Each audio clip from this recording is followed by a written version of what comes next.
नमस्ते हमारे प्यारे भाई, कैसे हैं आप सभी लोग। और आपको वीडियो का थंबनेल देख के पता ही चल गया होगा कि बहुत जल्द आपका RPF constable, railway protection force constable 2024 का पेपर होने वाला है। 2 मार्च से 2 मार्च 2025 से आपका पेपर शुरू हो जाएगा। और इसमें केवल अर्थमेटिक मैथ आता है, एडवांस मैथ इसमें नहीं पूछा जाता है। तो आपके एग्जाम में अर्थमेटिक मैथ के टोटल 35 क्वेश्चंस आएंगे।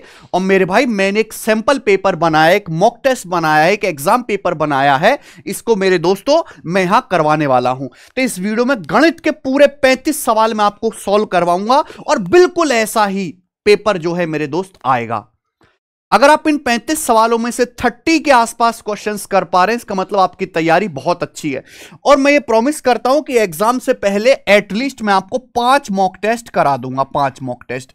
मैं ये बताता चलूं कि रेलवे जितने भी एग्जाम लेता है, आरआरबी, एएलपी का, एनटीपीसी का, ग्रुप डी का, टेक्नीशियन का, सबसे आसान जो पेपर होता है वो रेलवे में आरपीएफ कांस्टेबल का ही होता है। ये सबसे इजी पेपर होता है, यानी कि इसके सवालों का लेवल मैथ जो अर्थमेटिक के क्वेश्चंस आएंगे और रीजनिंग के भी सबसे हल्का होता है मेरे भाई। एडवांस मैथ पढ़ने की कोई आपको प्रॉब्लम है ही नहीं। दूसरी बात मेरे प्यारे बच्चों, कि जो हमारा यूट्यूब चैनल है मैथ्स कॉन्सेप्ट किंग, जिस पे आप वीडियो देख रहे हो, यहां मैंने रेलवे के अर्थमेटिक का हर एक चैप्टर को कंप्लीट पढ़ाया है। यहां सीरीज बनी हुई है मेरे भाई, रेलवे, ये देखिए रेलवे प्लेलिस्ट बनी हुई है, रेलवे प्रैक्टिस सीरीज। आप ये प्लेलिस्ट देखिए, इसमें नंबर सिस्टम, सिंप्लीफिकेशन, घातांकनी, एलसीएम, एचसीएफ, परसेंटेज रेशियो, लाभ हानि, डिस्काउंट, टाइम एंड वर्क, पैप्स्टन, ठीक है भाई, प्रॉब्लम एनालिसिस, एसआई, सीआई, हर एक चैप्टर को मैंने पढ़ाया अर्थमेटिक के। तो आपको कुछ भी पढ़ने की जरूरत नहीं है ना, इतना समय है। बस ये जो जितनी भी क्लासेस हैं, हर एक क्लास को देख लो और इसी में से 100% क्वेश्चन आपके पेपर में फंस जाएगा, क्योंकि पेपर का लेवल बहुत आसान रहेगा। और भैया, हमने तो इतना अच्छा काम किया आप लोगों की हेल्प के लिए। भाई, जितना कुछ हो पाता है, एक ही आदमी में जितना कुछ हो पाता है उतना करता हूं आपके लिए। अगर आप हमारी एप्लीकेशन पे जाओगे टेस्ट रैंकिंग पर, तो यहां मॉक टेस्ट में आरपीएफ कांस्टेबल का जो पेपर हुआ था लास्ट टाइम 2019 में, उसके सारे मॉक टेस्ट मैंने फ्री अपलोड करा दिए। आप सबसे नीचे जाएंगे तो यहां आरपीएफ का कांस्टेबल के 20 टेस्ट आपको फ्री दिख रहे हैं, व्यू कर लीजिए। और ये 20 टेस्ट मेरे दोस्तों फ्री हैं।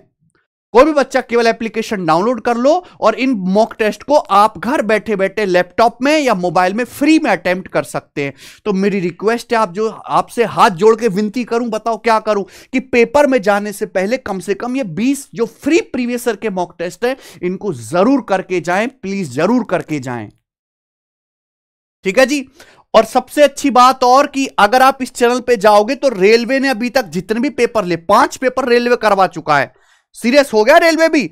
तो जितने भी पेपर 2024 में लिए हैं रेलवे ने, मैंने हर एक का सॉल्यूशन कराया है। एएलपी का, जैसे आपका आरपीएफ सब इंस्पेक्टर का पेपर हुआ था, ये भी मैंने सॉल्व कराया है। तो आप इन सारी वीडियोस को, इस प्लेलिस्ट से जरूर देख के जाना। रेलवे 2024 ऑल टॉप क्वेश्चंस, हर एक वीडियो को देख के जाना, इससे पक्का सवाल रिपीट होंगे।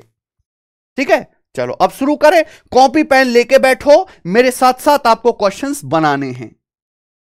पहला सवाल देखो, इसमें सारे मैंने प्रीवियस ईयर के सवाल ही लिए हैं, रेलवे के ही।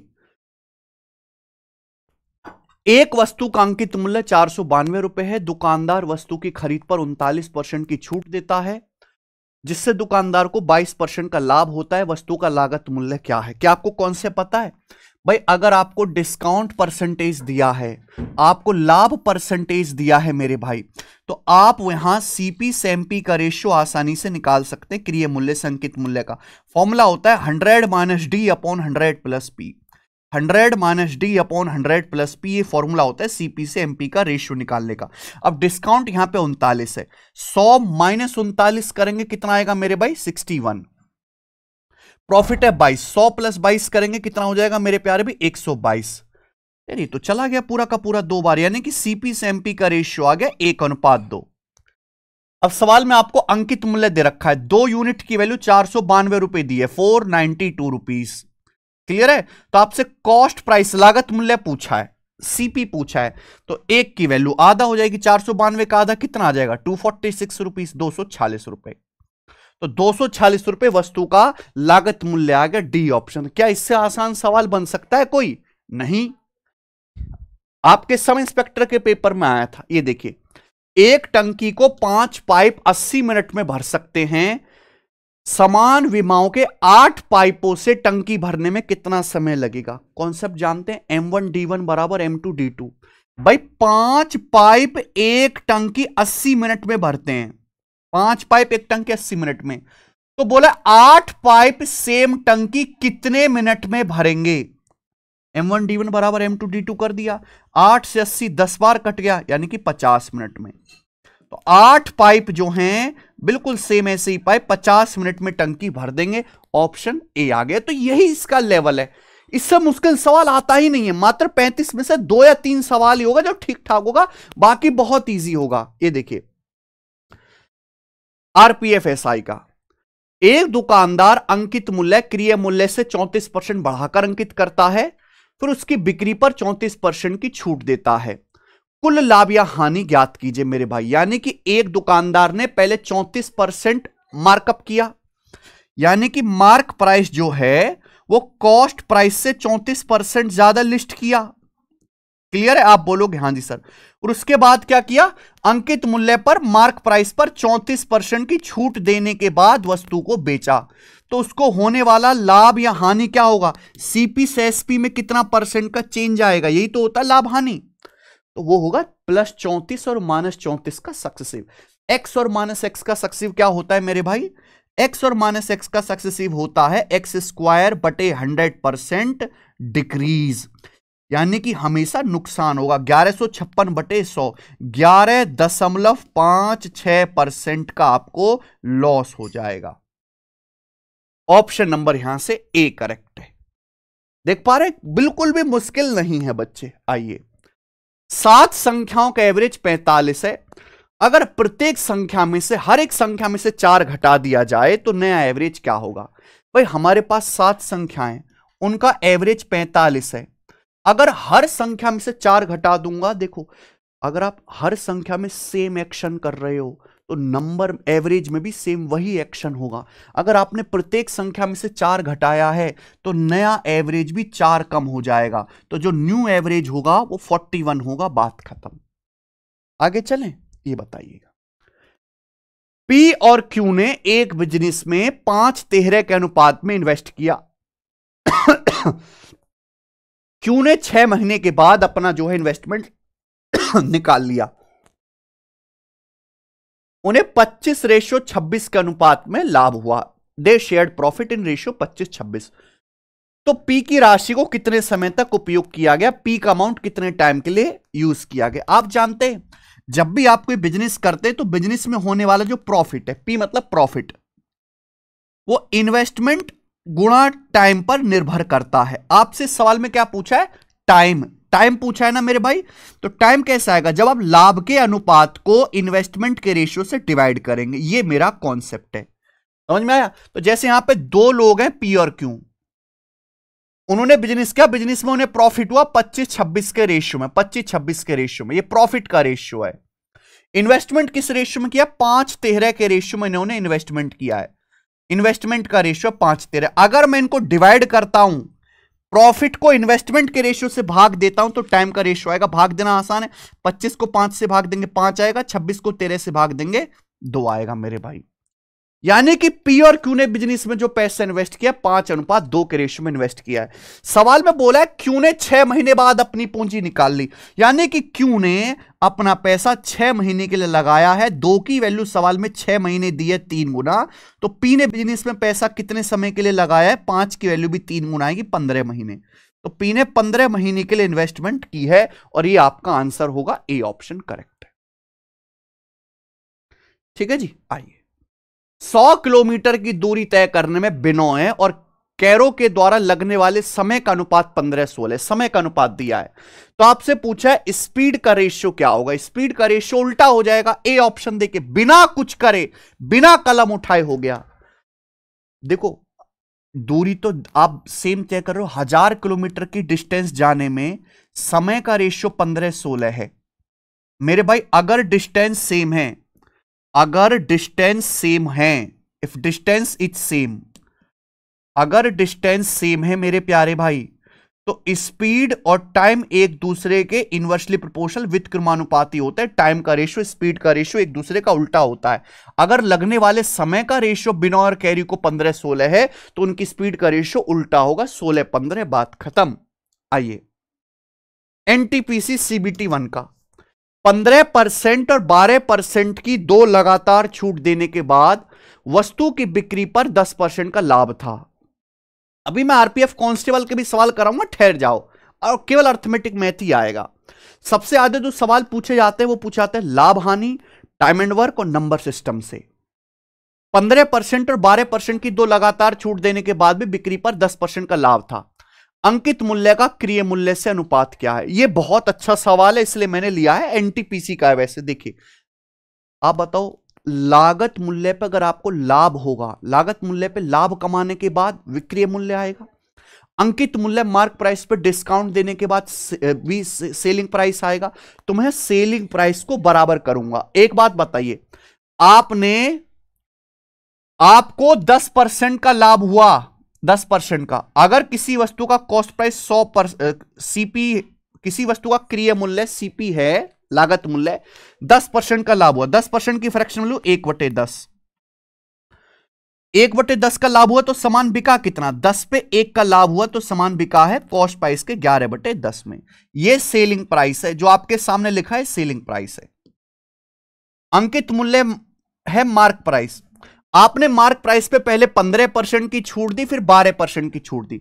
15% छूट का मतलब 3/20, 4% 1/25, 12% होता है 3/25। पहले आपने 15% की छूट दी, 15% छूट का मतलब 3/20, 20 पे 3 की छूट दी तो 20 का सामान कितने का बिकेगा? 17 का। पर आपने 12% छूट दी, 3/25, 25 का सामान कितने का बिकेगा? 25 में से 3 घटाओ, 22 का बिकेगा। ये कॉस्ट प्राइस पे लाभ कमाने के बाद सेलिंग प्राइस, या अंकित मूल्य पर डिस्काउंट देने के बाद सेलिंग प्राइस, ये बराबर होना चाहिए, इक्वल होना चाहिए। ये भी सेलिंग प्राइस है, ये भी सेलिंग प्राइस है, दिस शुड बी इक्वल। और यही इस सवाल का लॉजिक है मेरे भाई। आपका आंसर आ चुका है।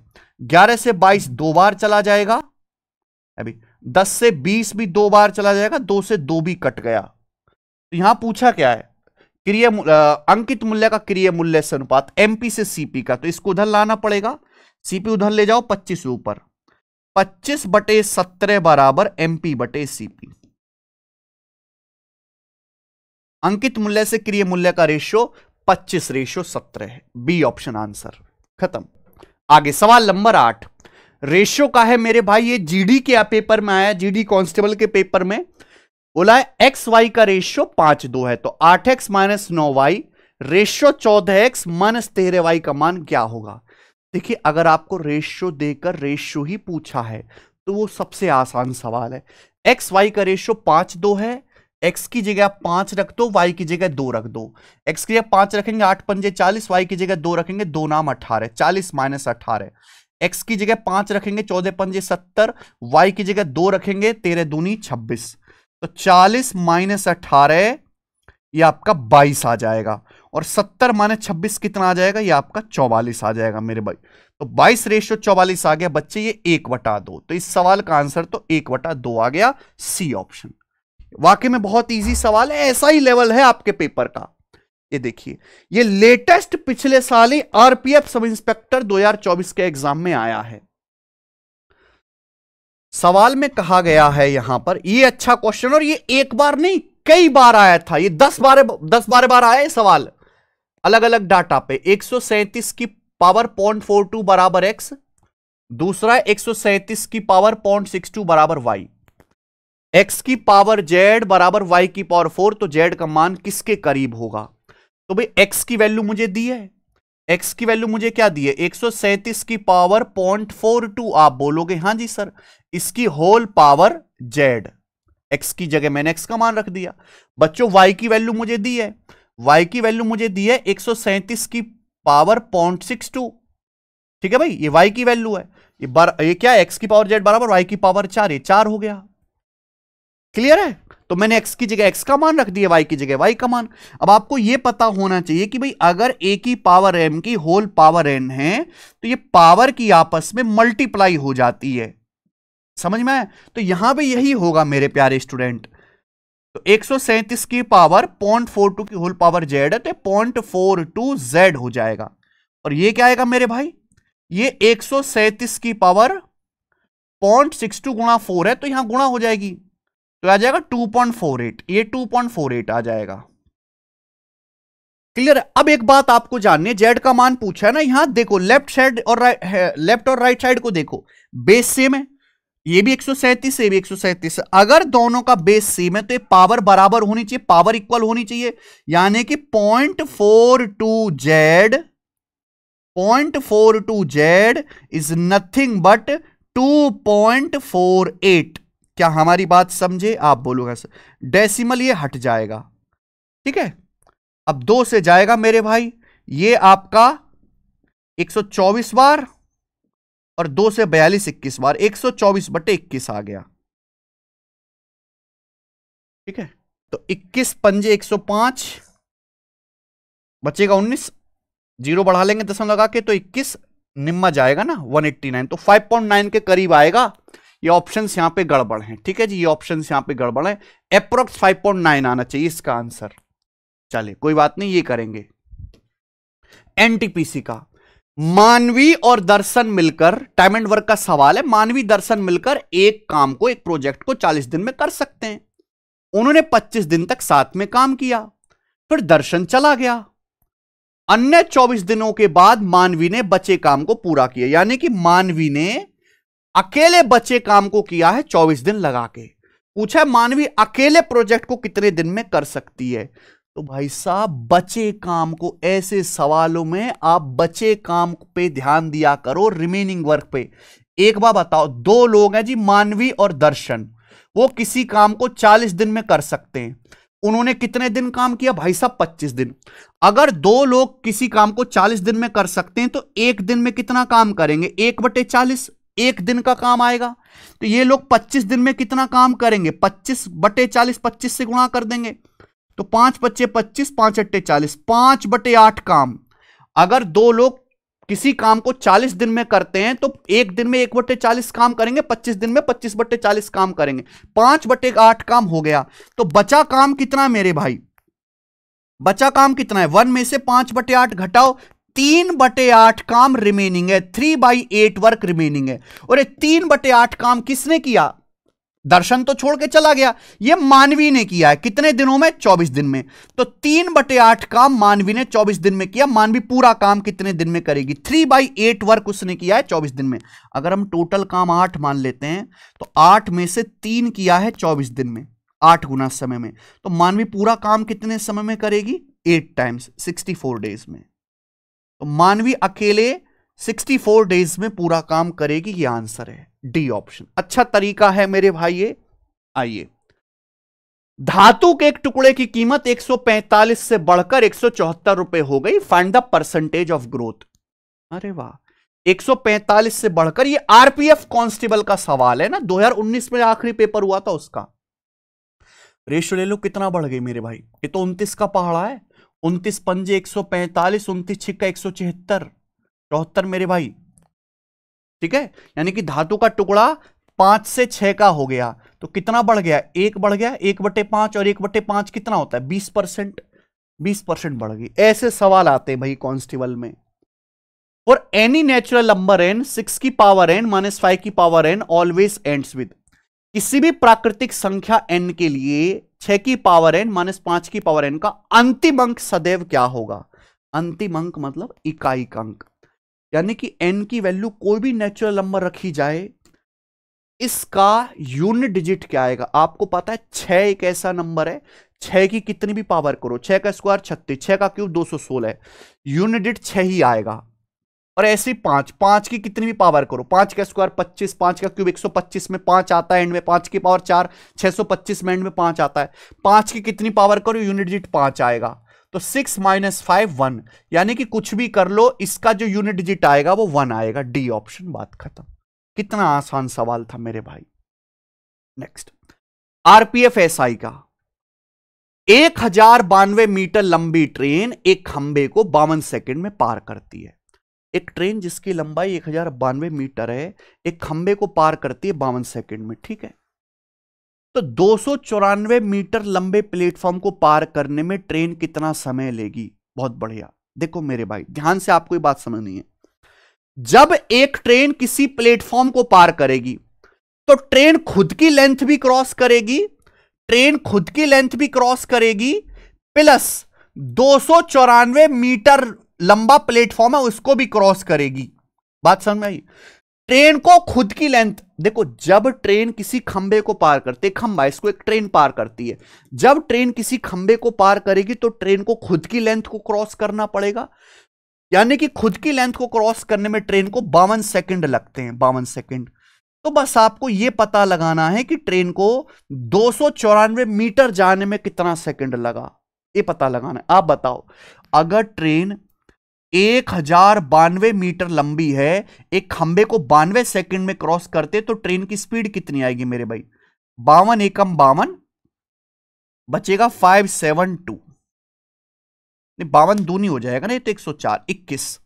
ट्रेन की स्पीड आ जाएगी 21 मीटर पर सेकंड, स्पीड आ गई ट्रेन की 21।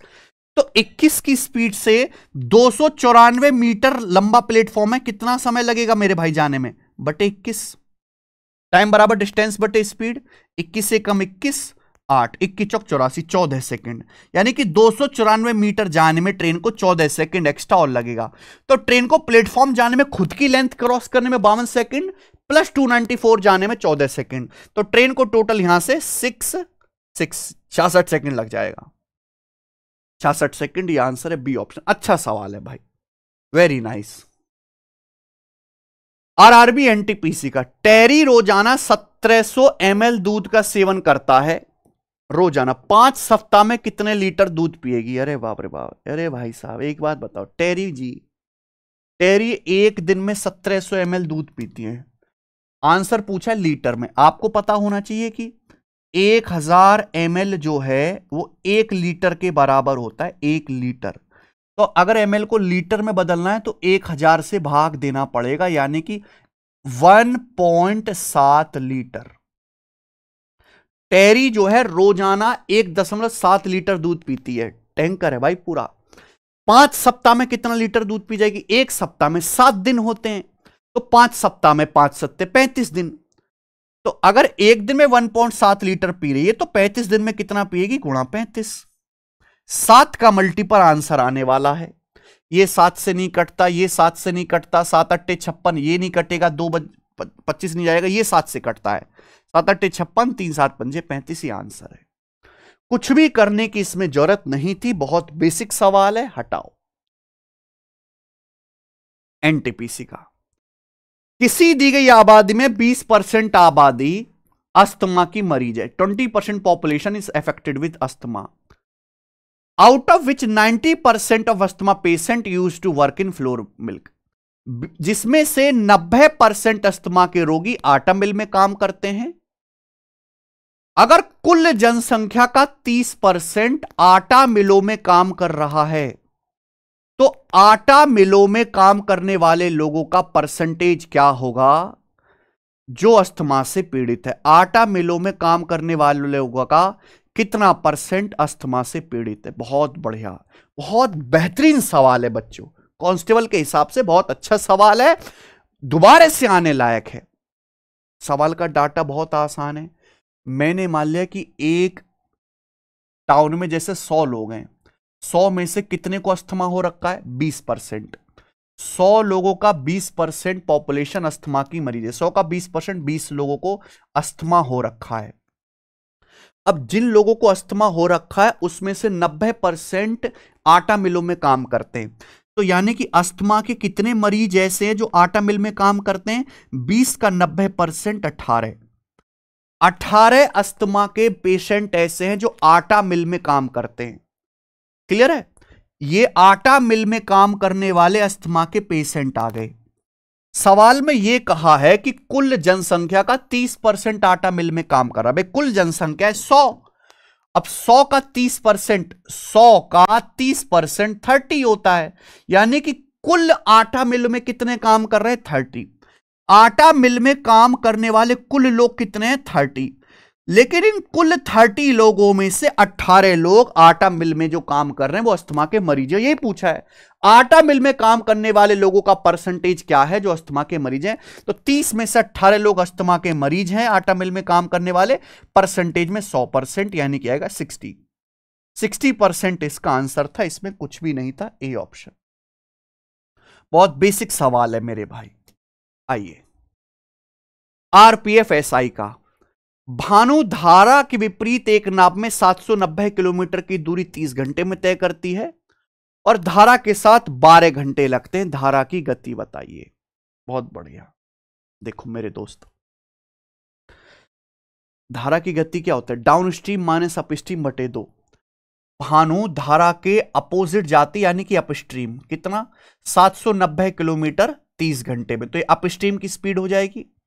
जबकि भानु धारा के साथ जाती है यानी कि डाउनस्ट्रीम, कितना 790 किलोमीटर 12 घंटे में डाउनस्ट्रीम की स्पीड हो जाएगी। अब धारा की गति, करंट की चाल पूछे, करंट की चाल होती है डी माइनस यू बटे 2 बच्चों।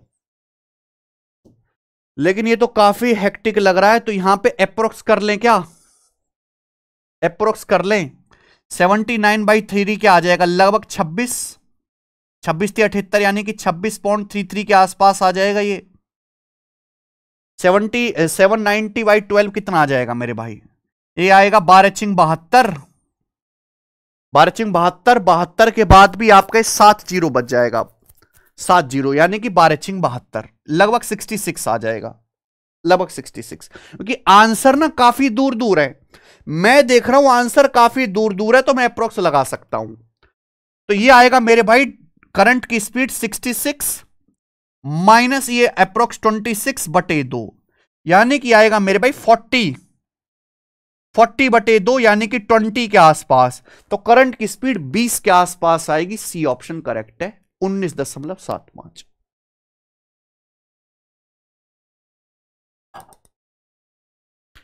ठीक है ना, आसान सवाल कर सकते हैं आप। 17वां ग्रुप डी का है, पेट्रोल का प्राइस 52% बढ़ जाता है, इसकी खपत कितने परसेंट कम करनी चाहिए कि उसका खर्चा केवल 14% ही बढ़े। पेट्रोल का प्राइस 52% बढ़ जाता है, खपत कितने परसेंट कम करनी चाहिए कि खर्चा केवल 14% बढ़े। मान लिए कि आप अपने, डाटा बहुत आसान है, माना जैसे आप अपनी गाड़ी में 100 रुपए का पेट्रोल डलवाते हो, 100 रुपए का, अपनी गाड़ी में कितने का पेट्रोल डलवाते हो, 100 रुपए का। अब पेट्रोल का प्राइस 52% बढ़ गया, तो जहां पहले 100 रुपए का पेट्रोल डल रहा था, अब उतना ही पेट्रोल आपको 152 रुपए का डलवाना पड़ेगा। अगर पहले आप 100 रुपए का पेट्रोल डलवा रहे थे तो अब पेट्रोल 52% महंगा हो गया, अब उतना ही पेट्रोल 152 रुपए का डलेगा। लेकिन आप कहते हो भाई साहब हम नहीं बढ़ाएंगे, हम नहीं करेंगे इतना खर्चा।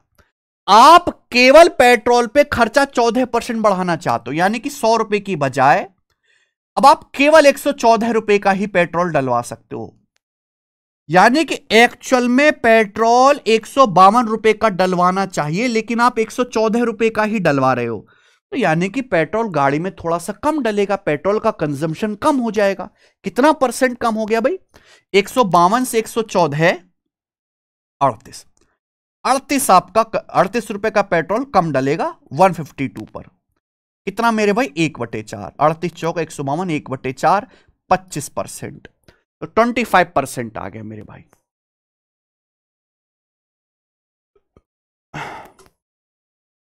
तो 25% कंजम्पशन कम करना पड़ेगा। आगे सवाल नंबर 18, यह भी ग्रुप डी का है। पाइप ए एक सिस्टम को 6 घंटे में भर सकता है, बी 30 घंटे में भर सकता है। दोनों पाइप चालू किए गए, लेकिन ये जो सिस्टम है, ये जो हौज है, इसकी तली में एक रिसाव था, एक लीकेज था, इसलिए हौज को भरने में 30 मिनट ज्यादा समय लग गया। हौज भरने में, रिसाव द्वारा भरी हौज को खाली करने में कितना समय लगेगा। शानदार सवाल भाई। देखो दो पाइप हैं ए और बी, ए जो है एक सिस्टम 6 घंटे में भर सकता है, बी 30 घंटे में भर सकता है, ठीक है ना। तो 6 और 30 का एलसीएम मैंने मान लिया कि सिस्टम की कैपेसिटी 30 है, 30। ओके, आप बोलोगे हाँ सर, तो पाइप ए की एफिशिएंसी कितनी आ जाएगी, 5, और बी की एफिशिएंसी आ जाएगी 1। आप मुझे बताओ, दोनों पाइप मिलकर ए और बी पूरी टंकी पूरी जो है सिस्टम कितने समय भरेंगे? टैंक की कैपेसिटी 30 है, दोनों पाइप ए और बी मिलकर भरेंगे 5 और 1 6 एफिशिएंसी के साथ 5 घंटे में। दोनों पाइप मिलकर पूरी टंकी 5 घंटे में भरेंगे। क्या ये बात आपको समझ में आ रही है? आप बोलोगे हां जी सर बिल्कुल सही समझ में आ रही है। ठीक है, 5 घंटे में दोनों पाइप मिलकर भरेंगे। अब एक बात बताओ, जैसे हमने टंकी चालू, दोनों पाइप चालू कर दिए तो टंकी भर जानी चाहिए थी 5 घंटे में, लेकिन जो टंकी है, जो सिस्टर्न है, उसके नीचे एक लीक बना हुआ है छोटा सा, उस लीक की वजह से टंकी भरने में 30 मिनट ज्यादा लगा। यानी कि टंकी 5 घंटे में नहीं, टंकी 5.5 घंटे में भरी गई। टंकी 5 घंटे की बजाय 5.5 घंटे में फिल हुई। आधा घंटा ज्यादा लगा, 30 मिनट का मतलब हाफ आवर, तो 5 घंटे से आधा घंटा ज्यादा, 5.5 घंटे में भरी गई। क्लियर है? यानी कि मेरे प्यारे भाई, ये जो लीकेज है, ये 5.5 घंटे तक चालू रहा। लीकेज 5.5 घंटे तक लीकेज चालू रहा। क्लियर है? आप बोलोगे हां जी सर बिल्कुल सही, लीक जो है, ठीक है, जो लीक है, रिसाव है, 5.5 घंटे तक चालू रहा। एक बार बताओ, हम बहुत लॉजिकल सवाल है, एक छोटा सा लॉजिक है पकड़ना। टंकी में दोनों पाइप चला दी भरने वाले, ये दोनों पाइप तो बेचारे 5 घंटे में भर देंगे, लेकिन साथ साथ लीकेज भी वो भी साथ साथ खाली कर रहा है। लीकेज तो पाइप पानी खाली करता रहेगा मेरे भाई, उसकी वजह से आधा घंटा ज्यादा लग गया। टंकी 5.5 घंटे में भरी गई, जबकि 5 घंटे में भर जानी चाहिए थी। यानी कि ये जो दोनों भरने वाले पाइप हैं ए और बी, इनको आधे घंटे एक्स्ट्रा भरना पड़ा, इनको आधे घंटे एक्स्ट्रा टाइम देना पड़ा टंकी भरने में। इन दोनों पाइप ए और बी को आधे घंटा एक्स्ट्रा काम करना पड़ा। क्यों? क्योंकि लीकेज पाइप 5.5 घंटे तक खाली करता रहा। तो जितना लीकेज पाइप ने कुल 5.5 घंटे में खाली किया होगा, उतना इन दोनों फिलिंग पाइप ने एक्स्ट्रा आधा घंटा लगा के वही भरा होगा। तो पाइप ए और बी 1 घंटे में कितना भरते हैं? 5 और 1 6 यूनिट। 1 घंटे में 6 यूनिट भरते हैं पाइप ए और बी। तो 30 मिनट का मतलब आधे घंटे में कितना भरेंगे? आधे घंटे में भरेंगे 3 यूनिट। 3 यूनिट, यानी कि पाइप ए और बी ने एक्स्ट्रा टाइम लगा के 3 यूनिट भरा, तो लीकेज पाइप ने 5.5 घंटे में 3 यूनिट खाली किया होगा। तो आप मुझे बताओ, लीकेज पाइप फिर 30 यूनिट कितने समय में खाली करेगा? अगर 3 यूनिट 5.5 घंटे में खाली कर रहा है, तो लीकेज, यही तो पूछा है, लीकेज पाइप पूरी टंकी कितने समय में खाली करेगा? 10 से गुणा कर दो। 30 यूनिट खाली करने में लीकेज पाइप को 55 घंटे लगेंगे। यह आंसर है, डी ऑप्शन। बहुत अच्छा सवाल, गोल्डन सवाल है मेरे भाई। आइए सवाल नंबर 19, आरपीएफएसआई का। How much water should be mixed in 40 litre of milk worth 6.9 रुपी पर litre so that value of mixture is 4.6 रुपए पर लीटर। बहुत बढ़िया भाई, हमारे पास दूध है, मिल्क, दूध का प्राइस है 6.9 रुपए पर लीटर, ये दूध का प्राइस है।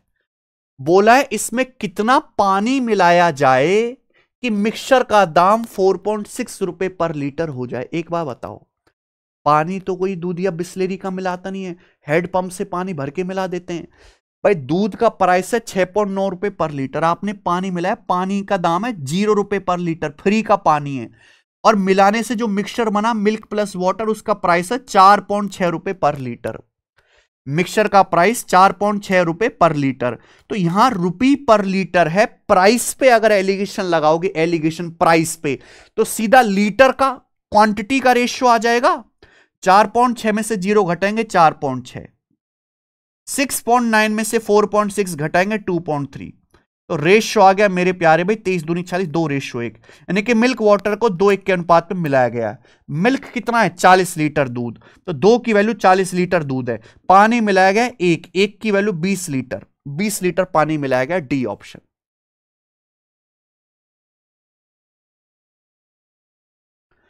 पांच संख्याओं का एवरेज 113 है, एक संख्या निकालने के बाद भी एवरेज वही रहता है, उसमें से निकाली हुई संख्या क्या है? बहुत बढ़िया, आरपीएफ कांस्टेबल का आंसर आ गया बेटा, पढ़ते 113। देखो 5 संख्याएं, जैसे 5 आदमी खड़े कर दो, सबका वजन 113 किलो का है। अगर 113 किलो एवरेज है मेरे भाई, अगर 113 किलो का ही आदमी उसमें घुसाओगे, एवरेज जब भी 113 रहेगा। 113 किलो का आदमी निकाल लोगे, अभी भी एवरेज 113 रहेगा। सेम संख्या का आने या जाने से एवरेज पे कोई फर्क नहीं पड़ता। एवरेज अगर 113 है, 113 अगर एक संख्या निकाल लोगे तो एवरेज सेम वही रहेगा। खत्म। सवाल है आपके सामने 21, बताइए। यह रेलवे ग्रुप डी का है।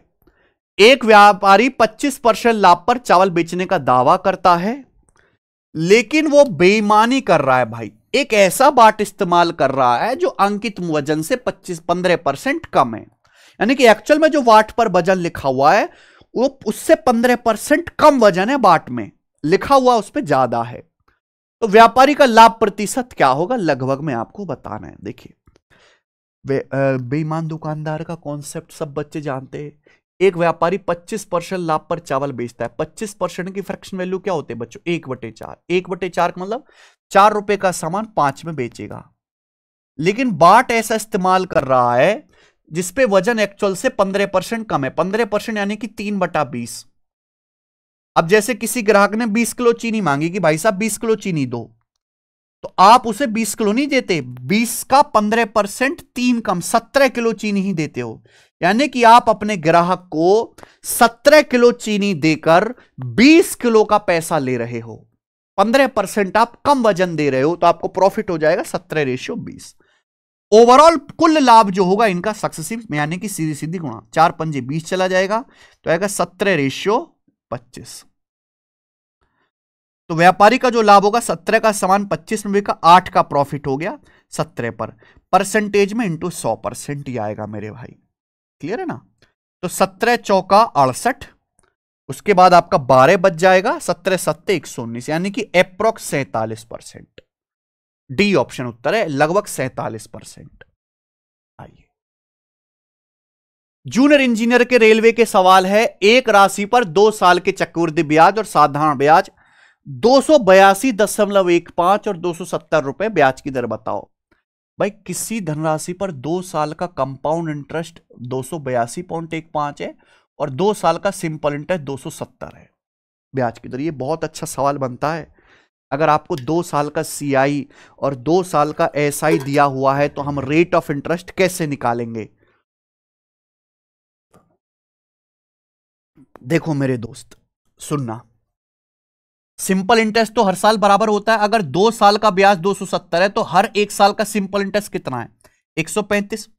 पहले साल का ब्याज भी 135 है, दूसरे साल का ब्याज भी 135 होगा। अच्छा, कंपाउंड इंटरेस्ट का मतलब ब्याज पर भी ब्याज। कंपाउंड इंटरेस्ट सिंपल इंटरेस्ट से कितना ज्यादा है, तो आप कहोगे सर 12.15 रुपए। CI जो है 2 साल का CI 2 साल का SI से कितना ज्यादा घटाओ, 12.15 रुपए। ये 12.15 रुपए एक्स्ट्रा ब्याज कहां से आया भाई। पहले साल जो 135 रुपए ब्याज मिला, उसी 135 पर 12.15 रुपए ब्याज होगा कि नहीं होगा। ये 135 पर ही 12.15 रुपए ब्याज मिला होगा। 12.15 रुपए ब्याज जो है ये 135 पर ही मिला है। परसेंटेज में कितना ब्याज होगा, इंटू 100%। 2 जीरो से दशमलव कट जाएगा। ठीक है जी, कितना जाएगा मेरे भाई, ये 15 निम्न 135, 15 अट्ठे 120, 15 एकम 15, यानी कि 9%। 9% आ गई ब्याज की दर, सी ऑप्शन। 135 का 9% है ये भाई साहब। बहुत अच्छा सवाल।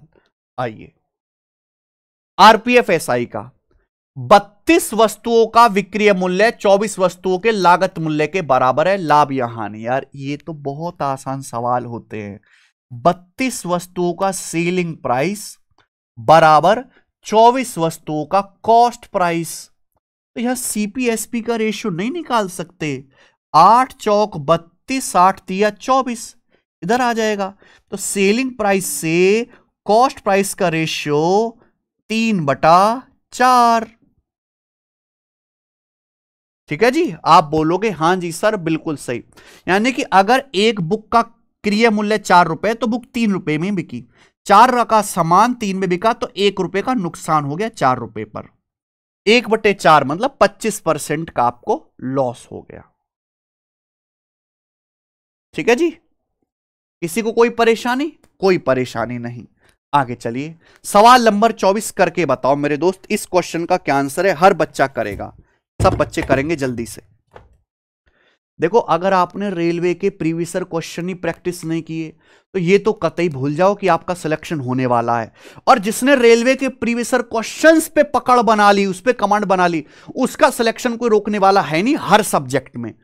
तो रेलवे के जितने प्रीवियस क्वेश्चन लगा सको उतने लगाओ। मॉक टेस्ट हमने एप्लीकेशन पर फ्री कर दिए। 2024 के पांचों लेटेस्ट पेपर का सॉल्यूशन मैंने करा दिया। और 2019 में 22 में जो रेलवे ने पेपर लिए, उन सभी क्वेश्चन का कंपाइलेशन भी आपको हमारी किताब में मिल जाएगा। ये किताब है हमारी रेलवे मैथमेटिक्स की, 4000 क्वेश्चंस की। इसमें 4000 से ज्यादा सवाल हैं, 4000 इसमें क्वेश्चन है रेलवे के। ये किताब आपको अमेजन पे, फ्लिपकार्ट पे बहुत आसानी से मिल जाएगी। आप ऑफलाइन लेने जाओगे बास्की जो है बुक स्टोर पर, वहां भी मिल जाएगी। इस बुक में रेलवे के 4000 बेस्ट क्वेश्चन, हर एक टाइप के सवाल का, हर एक एग्जाम का, ग्रुप डी का, एनटीपीसी का, एएलपी का, कांस्टेबल का, जूनियर इंजीनियर का सॉल्यूशन है। चैप्टर वाइज है, अच्छे सॉल्यूशन है। आप इस बुक को ऑर्डर करो, ये पूरी किताब सोल्व करो। कि रेलवे ने 5 पेपर लगातार लेके साबित कर दिया है कि वो पेपर लेने के मूड में है, और 2025 में भी रेलवे के लगातार एग्जाम है। ये बुक आपको पूरी बनानी पड़ेगी अगर नौकरी लेनी है। सब बच्चे इसको ऑनलाइन ऑर्डर कर लीजिए, अमेजन, फ्लिपकार्ट से, बुक स्टोर से ले लीजिए, तभी कुछ हो पाएगा। हम तो यहां पढ़ा रहे हैं, पर आपको भी अपनी तरफ से एफर्ट डालना है। 1.75:x proportion 5:8। देखो, जब भी ऐसा सवाल आए, बाहर वालों की गुणा और अंदर वालों की गुणा बराबर होती है। ठीक है, बस इतना सा है। 1.75 गुणा 8 बराबर 5x, 5 गुणा x, ये बराबर होती है। दैट्स 5 से जाएगा मेरे भाई कितना? 5 तिया 15, 5 पच्चे 25, और 8 की 0.35 में गुणा करेंगे 2.8। तो 2.8 इस सवाल का आंसर है। नथिंग जो है इसमें कॉम्प्लेक्स। सरलीकृत करो भाई। आरपीएफ सब इंस्पेक्टर 2024 इतना इंपॉर्टेंट सवाल है, इतना ज्यादा आया है पेपर में, हर एक बच्चे को आना चाहिए मेरे भाई। पता नहीं रेलवे को बहुत ज्यादा प्यार है इस सवाल से। इसको हल करो। आपको पता है मल्टीप्लाई में पावर जुड़ जाएंगे, डिवाइड में घट जाएंगे अगर सेम बेस है। यहां देखिए, a की पावर 5 को a की पावर 8 से डिवाइड करेंगे तो a की पावर 5 - 8 -3 आएगा। a की पावर -3 आएगा, केवल बी ऑप्शन में आंसर। b की पावर 5, b की पावर 5 से डिवाइड करेंगे, b की पावर 0। c की पावर 8 को c की पावर 1 से डिवाइड करेंगे, 8 - 1 7 आएगा। ये बहुत इंपॉर्टेंट पेपर है आरपीएफ एसआई। रेलवे रिपीटेशन करता है, उसने सवाल बना के रख लिए हैं, उन्हीं में से वो फिल्टर कर करके। रेलवे कुछ भी नहीं करता, सवाल बना के कंप्यूटर में डाल दे, वहां से सॉफ्टवेयर निकाल के पेपर सेट करता रहता है। तो ये जो मैंने आपको करवाए ना रेलवे 2024-25 के ऑल टॉप क्वेश्चन सॉल्यूशन, ये रामबाण है। बच्चों से जाके पूछो, इन्हीं वीडियोस को देख के गए और पेपर में सीधा सवाल फंसा। अभी आरपीएफ एसआई की वीडियो है, अर्थमेटिक के बेस्ट 7 सवाल है, बेस्ट 60। आप ये वीडियो देख के जाओ, अकेले 5-7 सवाल तो डायरेक्ट इस एक वीडियो से पेपर में मिल जाएंगे आपके। भैया देख डालो, पढ़ डालो। हम इतनी मेहनत इसलिए तो कर रहे हैं कि आपका कुछ भला हो जाए, कुछ फायदा हो जाए। बनाइए बच्चों। एक बिक्री के विज्ञापन में 10% और 20% की 2 लगातार छूट दी गई। नगद भुगतान पर 5% की एक्स्ट्रा छूट दी जाती है। तो नगद भुगतान करके खरीदारी करने वाले पर कुल छूट ज्ञात कीजिए। अच्छा, कुल डिस्काउंट पूछा है, पहले 10% की छूट, फिर 20% की छूट। कैश पेमेंट करोगे तो 5% की एक्स्ट्रा छूट। यानी कि सवाल में आपको कुछ नहीं करना मेरे भाई। आप रेशियो से भी कर सकते हो, फॉर्मूले से भी। 10, 20 और 5% का सक्सेसिव निकालना है डिस्काउंट का। तो आपको पता है कैसे निकालेंगे? पहले तीनों को जोड़ो, 10, 20, 30 और 5, 35, माइनस, फिर 2 की गुणा। 10 गुणा 20 200, 20 पंजे 100 और 50, 200 और 100 300 और 50, 350 हो गया। ये 2 की गुणा करके जोड़ दो, 200 और 100 300 और 50, 350।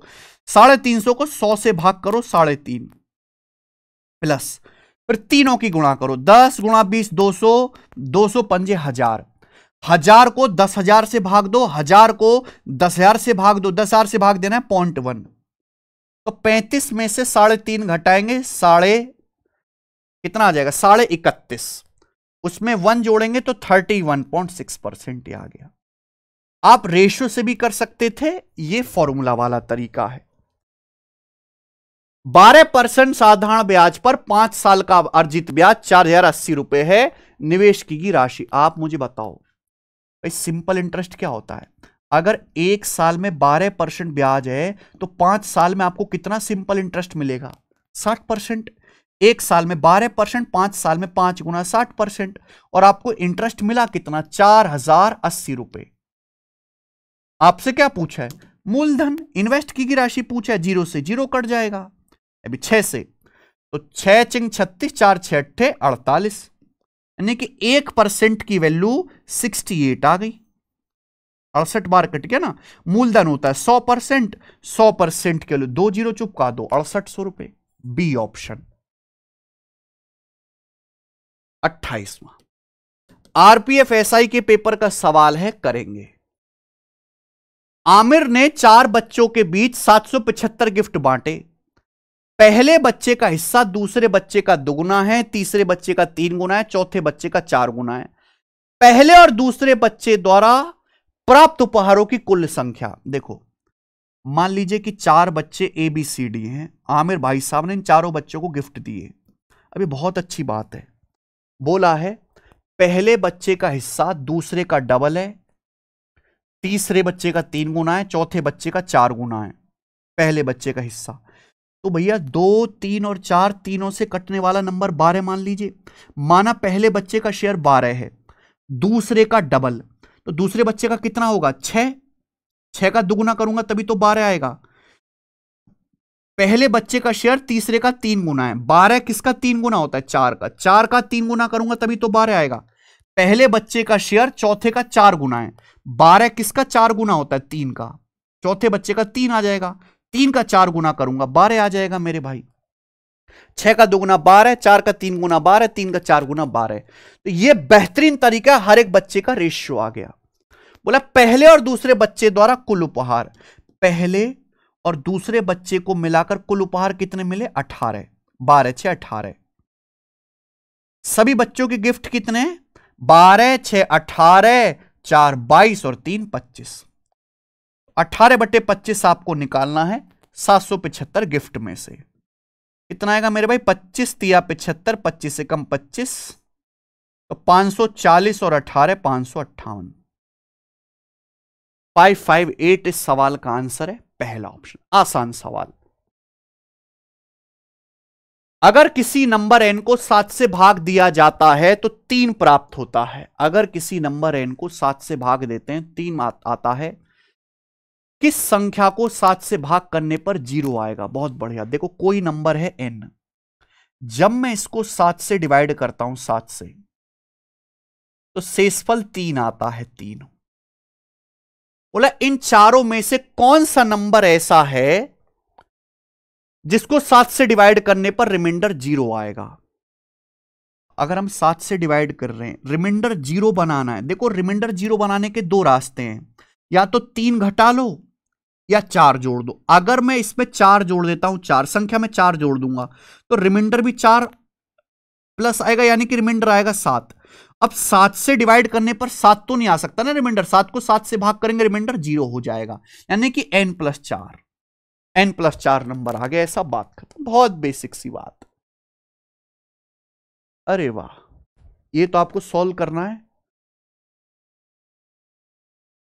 y का मान निकालना है। आरपीएफ एसआई के पेपर में करेंगे मेरे भाई।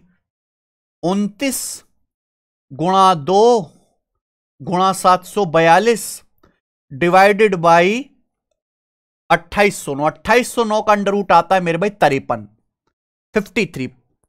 53 3 का स्क्वायर 9 हो रहा है ना। 50 का वर्ग 2500, तो 50 से बड़ी किसी संख्या का वर्ग है, एंड में 9 आ रहा है, तो 53 इसका अंडर रूट 53 आएगा। और माइनस 784, तब जाके आपकी y की वैल्यू आएगी। 784 को मैं धर लिया। अब बताओ 53 से कटेगा जरूर, 53 अभाज्य संख्या है, तो 53 एकम 53, बचेगा कितना 212, 53 चौका 212। तो मेरे भाई 29 दूनी 58 गुणा 14, 58 गुणा 14 माइनस 784 आ गया मेरे भाई। ठीक है जी,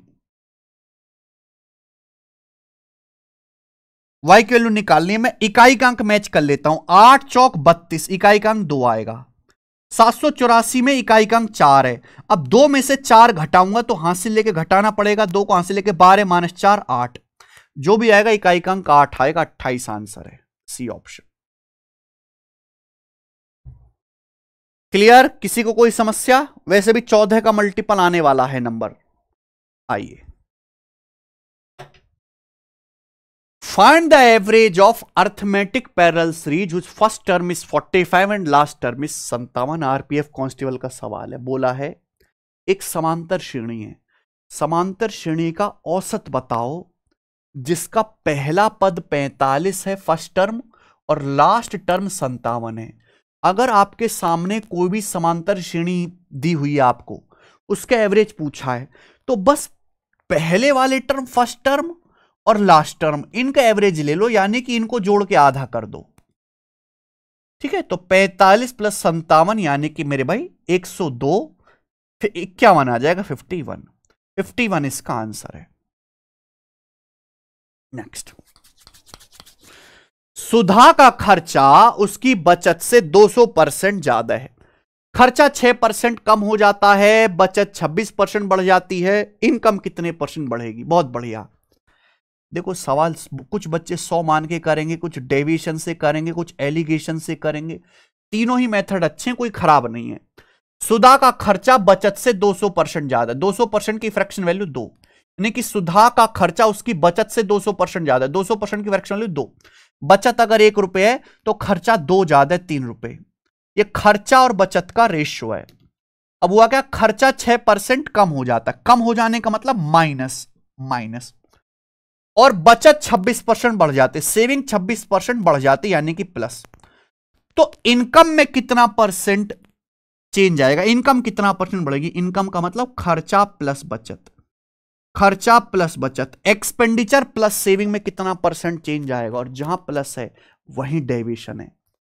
भाई खर्चा 3 रुपए का 6%, 6 × 18 कम हो गया, बचत 1 रुपए का 26% बढ़ गई, तो 26 और माइनस 18 8% आ गया।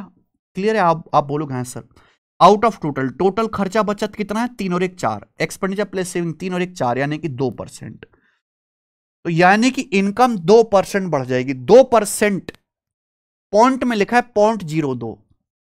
भाई 2% का मतलब होता है 2/100, और 2/100 को ही 0.02 लिखा है, तो यहां डेसिमल में लिख दिया है।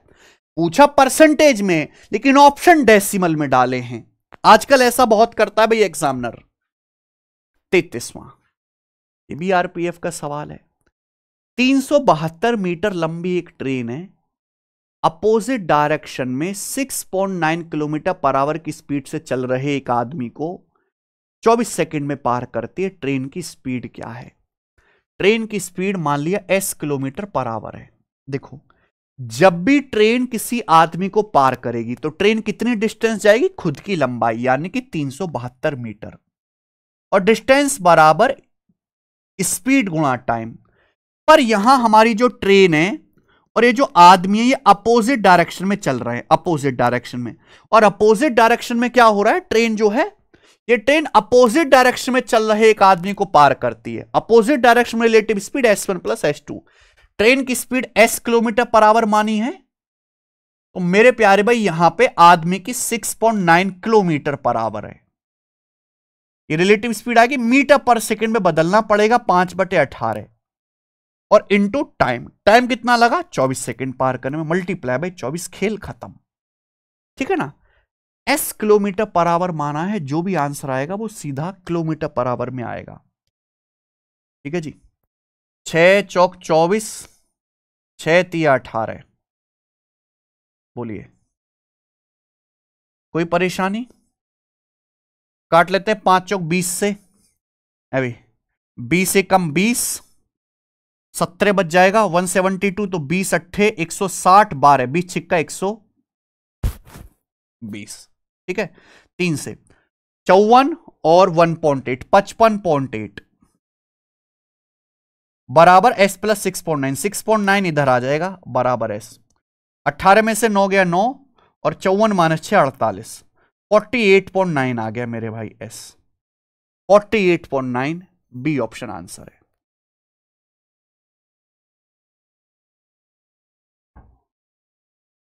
बोलो बोलो बोलो बोलो बोलो बोलो बोलो,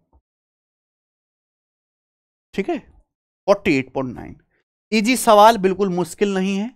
34वां आरपीएफ कांस्टेबल का, राम जी और राजू की एज 4-5 के अनुपात में है, उनकी एज का योग 126 है, उनकी एज का डिफरेंस बताओ। अरे यार इससे आसान सवाल क्या बनेगा मेरे भाई। राम और राजू की एज का रेशियो दिया है तो एज का सम क्या आएगा, 4 5 9, एज का योग 9 आएगा। 9 की वैल्यू सवाल में 126 दी है, 14 गुना 14 टाइम्स। उनकी एज का अंतर क्या है, 4 5 का अंतर 1 है, तो 1 की वैल्यू कितनी है, ये 14, 14 आ गया मेरे भाई। ये वाकई में आपके पेपर का पूछो सवाल है, और 35 में से आधे से ज्यादा सवाल का लेवल यही रहेगा जिनमें कुछ नहीं करना, डॉट भी नहीं लगाना आपको। और अब मैं इस मॉक टेस्ट का आखिरी सवाल कराऊंगा, सवाल नंबर 35। ये आरपीएफ एसआई का सवाल है मेरे भाई। अगर आपको ये मॉक टेस्ट अच्छा लगा है तो भैया लाइक जरूर कर दो, सब बच्चे शेयर करिए। अगर आप एप्रिशिएट करोगे, ज्यादा से ज्यादा बच्चे इसको देखेंगे, पसंद करेंगे, हर सवाल को सॉल्व करेंगे, वॉच टाइम अच्छा आएगा, तो मैं तभी आपको 5 मॉक टेस्ट कराऊंगा पेपर से पहले। और आपको पता है हमारे मॉक टेस्ट जैसे हम कराते हैं कंपाइलेशन करके पूरे यूट्यूब पे, इससे बेहतर आपको नहीं मिलेंगे, सॉल्यूशन वाइज भी और क्वेश्चन के कलेक्शन वाइज भी।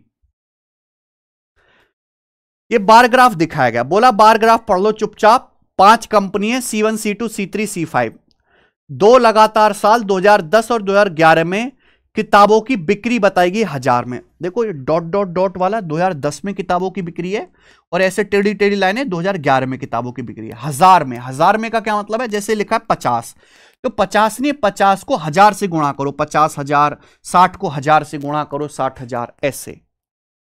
तो बोला है C2 की दोनों साल में हुई कुल बिक्री और C4 की दोनों साल में हुई कुल बिक्री का अनुपात बताओ। C2 की दोनों साल में हुई बिक्री कितनी, 75 प्लस 85 160, और C4 की दोनों साल में हुई बिक्री कितनी, C4 की 45 और 95, 9 4 13 1 14, 140। इसका रेशियो लेना 20 से जाएगा 8:7। ये आंसर आ गया, बात खत्म। आसान सवाल। आज के समाचार और ये मॉक टेस्ट यहीं पे समाप्त होता है मेरे भाई। अगर आपको क्वालिटी पसंद आई है शेयर करना, एप्लीकेशन पे फ्री टेस्ट दे रखे हैं, नए टेस्ट भी आप परचेज कर सकते हो 99 में 1 साल के लिए, देख लीजिएगा मेरे भाई। ओके, टेस्ट समाप्त होता है। और आपको पता है कि हमारी बुक है ही प्रीवियस ईयर के क्वेश्चन की प्रैक्टिस के लिए। रेलवे के 4000 क्वेश्चन आपको मिल जाएंगे और रीजनिंग के भी 4000 क्वेश्चन हैं प्रैक्टिस के लिए। इसके अलावा रेलवे में कुछ नहीं करना। अगर आपने ऊपर ऊपर से हल्का हल्का सिलेबस पढ़ रखा है, प्रीवियस ईयर के सवाल लगा रखे हैं, मॉक टेस्ट कर रखे हैं, अपने आप में कॉन्फिडेंस है, नौकरी आपकी पक्की है रेलवे में। रेलवे में फॉर्म बहुत ज्यादा जाते हैं, जैसे 4200 वैकेंसी है कांस्टेबल की, फॉर्म गए लगभग 35-40 लाख के करीब, लेकिन सीरियस कंपटीशन तो 1 लाख बच्चों के बीच में ही है। फॉर्म भरने वालों पे ध्यान मत दीजिए, सीरियस कितने लोग हैं, तैयारी कितनी अच्छी है उन पे ध्यान दीजिए। तैयारी तभी अच्छी होगी जब आप हमसे जुड़े रहोगे, ये प्रीवियस ईयर के क्वेश्चंस लगाओगे मेरे भाई। ठीक है जी, शेयर कर दीजिएगा वीडियो को। धन्यवाद मेरे प्यारे भाई, बहुत जल्द दूसरा मॉक टेस्ट भी कराऊंगा मैं। धन्यवाद, बाय।